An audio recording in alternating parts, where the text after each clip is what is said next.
Here's what you need to do. You've got to first shave your head. You dress all in black.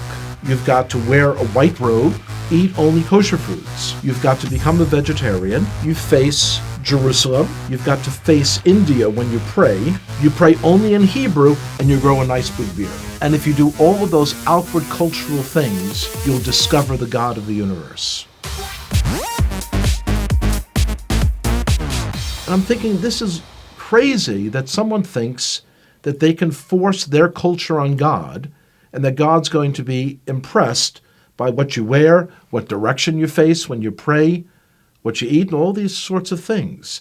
It seemed to me that if there was a God out there who could be known, he should be able to be recognized no matter where I face, no matter how I'm dressed, because he's God.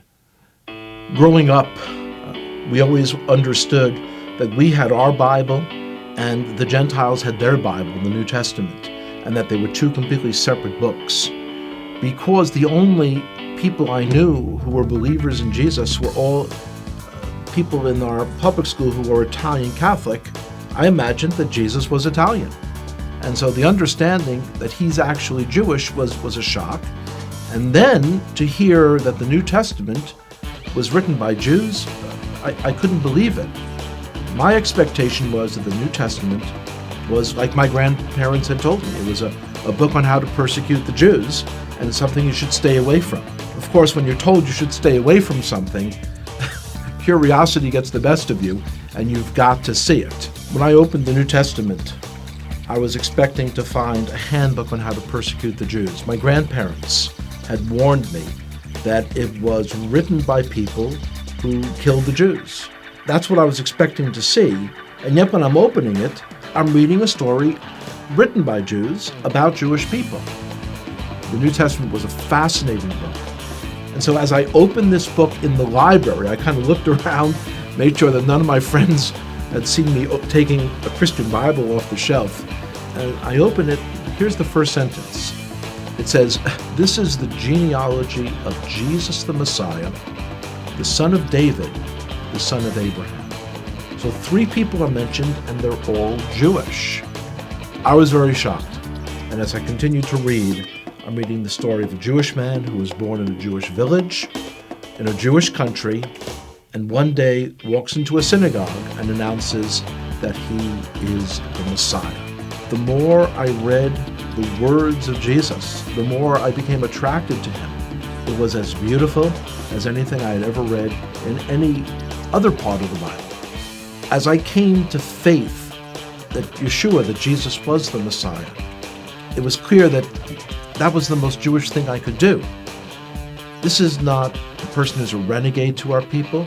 This is the one who was promised in our Bible, the 53rd chapter of Isaiah. It is astonishing.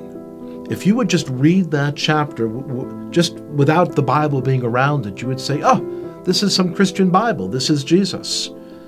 When you realize, though, that it's in the middle of our Bible, our Jewish Bible.